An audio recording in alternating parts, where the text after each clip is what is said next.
Being in a state of emotional numbness is a state that many people are experiencing today. So let's talk about it. My name is Crystal Turner. I'm a psychiatric nurse practitioner who's gone holistic because I know to be whole is to be healed. And today, let's do a little bit of tea time. I'm drinking a cup of tea, and we're going to talk about what tea this is. It'll correlate with what we're talking about today. So, I'm really talking about emotional numbness because I know that many people who are dealing with trauma that they've experienced in the past or adversities that have really impacted and hit hard deal with emotional numbness. Before we go any further, let me just invite you to hit the like button, subscribe to this channel, and hit notifications so you'll be notified when I am putting out a new video, which I will be putting out a new video each week. And so, emotional numbness, when we talk about this in relation to trauma, why is this happening for people? Well, for one main reason is it's a way for the body to defend itself, to protect itself. When we talk about trauma, especially trauma and hardships and violations that people may have experienced in their childhood, you're really vulnerable to the things that are happening around you. And the body is very intelligent because it tries to really take you to a point of self-protection in whatever way it's finding at that time. The issue I always mention though is that as we come out of those physical experiences that we've had, a lot of times we still use these coping strategies as a defense mechanism when we haven't learned and been able to completely process and heal from those experiences that we've dealt with.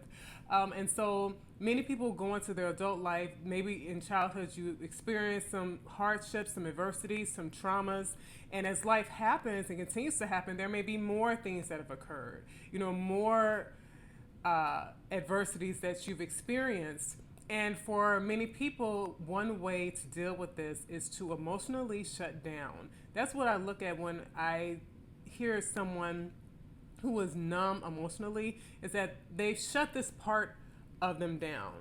And because it has hurt in the past to be open, and so to shut yourself and close yourself off, this is a way to survive through life without risking the pain and the immense pain that has happened when one was open. And I think it really speaks to how hurtful experiences may have been to someone emotionally when they emotionally shut down and they become numb to situations.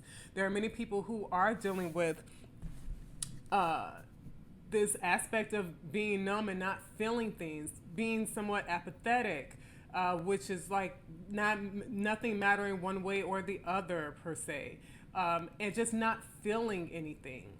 It's not the best thing in the world to not feel anything, but it's the best that this person may know how to do in that moment. And so let's think about what are the benefits and the downsides to being in a place of emotional numbness. There's only one benefit. I could sort of say it's a benefit for some people, but there are a number of downfalls, I would say. And I think the benefit is for a person who's not feeling safe or who doesn't want to be exposed to the trauma of emotional pain or those emotional traumas anymore. A way to protect self and not experience that would be to emotionally shut down. So if it's a such thing as a positive, I wouldn't even call it a positive, but if it was something that was maybe beneficial in this situation, it would be that it's a way to protect oneself when they just don't know how else to protect self from pain and hardships. But let's talk about the downfalls of living from this space, of not feeling anything, not having experiences. But one of the downfalls is that we don't end up having really great experiences in life because we're not connected. When I say that we're talking about emotional numbness, our heart is closed off. Our heart is closed off from all types of experiences.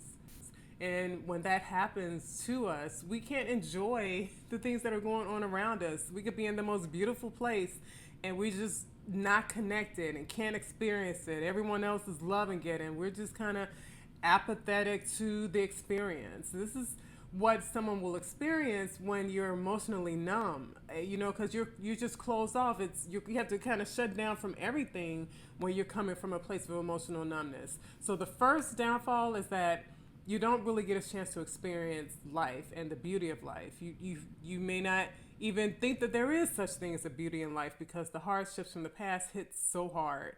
But there is beauty in life. Downfall number 2 is that you end up hurting important relationships. It definitely may have been a situation where relationships early on that should have been good relationships, or could have even been relationships where, these people should have been protectors, that they really caused more harm. And so those relationships caused harm.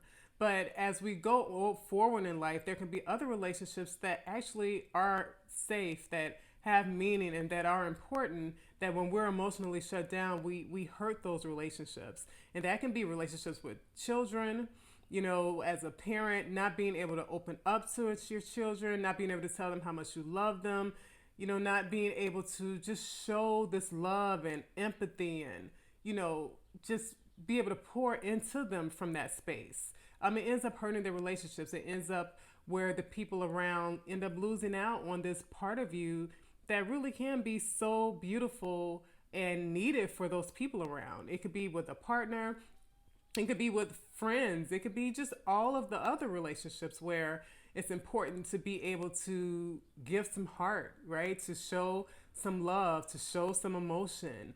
Our emotions are important. And so if we're emotionally shut down, our relationships suffer. And the third downfall would be the impact that this does on ourselves. When we emotionally shut down, we think that, we don't have emotion, but the experiences that we have, the emotions that we have, they get stuffed in our body. When we don't express things, it ends up still being expressed through our body, through our cells. And this is where disease can come through. I have so many people who I've seen, so many patients who, when they're dealing with trauma and trauma that's not been resolved and all the different varieties of how it's not resolved, that they have a lot of disease or physical representations of something. Common ones are like irritable bowel syndrome, fibromyalgia, rheumatoid arthritis. These processes that really, at the end of the day, come because our immune systems get weakened when we're dealing with chronic stress that we're not addressing. And when we're dealing with chronic stress and our immune system is weakened, that's where disease comes from a weakened immune system. When our immune system is strong, it can fight off so many things, keep our body built up. But when we are coming from a weakened state, our body starts to deteriorate and it can't fight off all the different invaders that will come in our body and cause havoc. And so what ends up happening is we see our emotions expressed through our physical body, which really takes us back to how we're so interconnected, mind, body, and spirit. So it's not an easy thing. I'm not suggesting that it is to get back in touch with your emotions. I'm not suggesting that it's an easy thing to heal, but what I am suggesting is it's a necessary thing in this walk of life to be able to get back to you from a place of love, from a place of beauty and joy and positive experiences. It is going to take that difficult step of starting to heal. And I think that one of the most important ways, at least for me in my journey to helping me be able to heal emotionally, was to start studying me. And I didn't jump in and start studying me and going into all of the heavy experiences that I had in the past. I didn't do that. And I'll say I've not even gone and went real specific to the things that happened in the past, because I have the awareness of what my past was.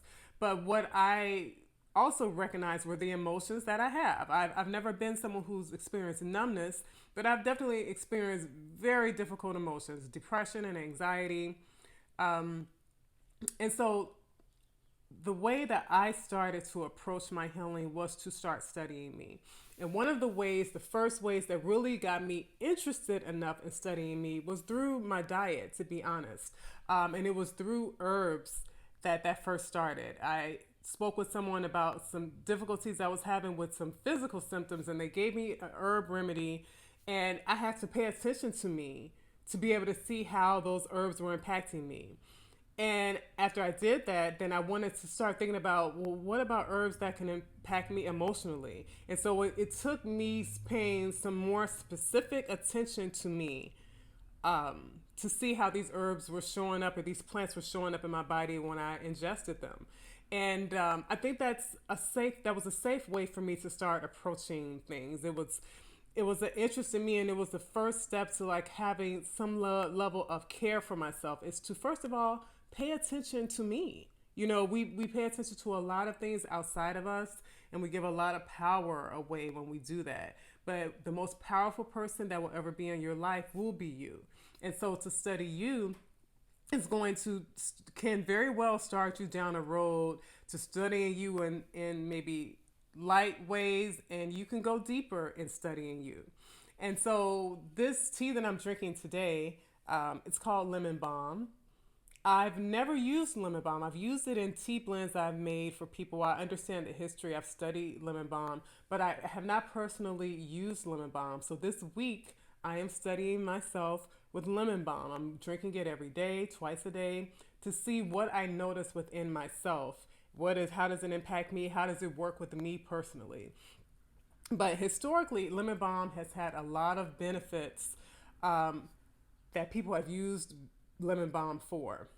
Some of them have been for insomnia, for nervous tension, for many people who have nervous tension that impacts their stomach, because there is a strong connection with the gut and the mind, gut and brain health. When we are depressed, when we are anxious, we get nervous, not by coincidence. It's because there is a connection of communication between these two parts of us. And so when when drinking lemon balm or utilizing lemon balm, it's been thought to be helpful with nervous tension and upset stomach that comes from, being nervous or that nervous tension. Also, it has been thought to be used historically to help protect the broken heart. One of the things that I really love about plants, as I've learned about them, is that they also have a spirit, and they also impact us not just physically, but they can have a benefit emotionally. They can have a benefit to us, energetically, spiritually. I think that growing up in society where we see ourselves as the ultimate being in this world, we can be arrogant in thinking that nothing else has a spirit, that nothing else can impact us and help us. But we are interconnected with the plant kingdom, the animal kingdom. We're interconnected. And with the plant kingdom, if it came from God, God has spirit. Everything that's come from God has to have spirit, and just like we as people need these plants and these trees around to get oxygen, that in itself shows a level of interconnectedness that we have. And so that's why I love to use herbs and plants, because they can help you to do internal work. They can come along as friends to kind of turn the dial down a little bit so that you can do that work from a safe space. When I've prescribed medications in psychiatry, if it's for anxiety, if it's for depression, for many people who are going to therapy, those medications have been helpful for them to be able to actually go to therapy and actually start talking about the healing process. When a lot of people who are dealing with depression and anxiety at high levels, to go to therapy, it is just triggering and it is difficult, and many people won't do it. It's just too hard for some people. And so by them taking that medicine, it is to help them turn the dial down. But I love plants to be able to do that when we're doing our own personal internal work, to turn the dial down. And what I love about plants is that they typically work in harmony inside our body with the different systems in our body. It's not like we have to do with what happens with medication. Oftentimes is it's manipulating something so that you can get a response, which oftentimes leads to side effects or adverse effects even. But I found that utilizing tea and plants there's a harmony that it brings to the body. So while you're utilizing a plant because you're saying you want to deal with nervous tension, you might find that you don't have as much pain in your back. You may find that your bowels also become improved. You may find that your urination increases. You may find that you have more energy. So it's this interconnectedness and it's an inner harmony that plants can bring along our journey as we're doing this healing work. But I wanted to mention a few more things about the benefits of lemon balm. And so finally, lemon balm has been thought and used historically in times long, long ago, to help lighten the heart and to heal emotional wounds. This is what it's been used for in the past. And when we're coming from a place that we're dealing with numbness emotionally, we are closed off in our heart. And this is a tea that can be helpful in bringing you back to feeling and back to, empathy or love, and just a safe way, a subtle way to bring you back to your emotions. Our emotions are important to process, and our emotions are important because they are part of what helps us co-create in this world. And so that's what I want to offer to you today. If you could put in the comment section your thoughts. Again, like this video, share this video, subscribe to this channel, and I'll be back next week with another video to talk to you. Happy tea time.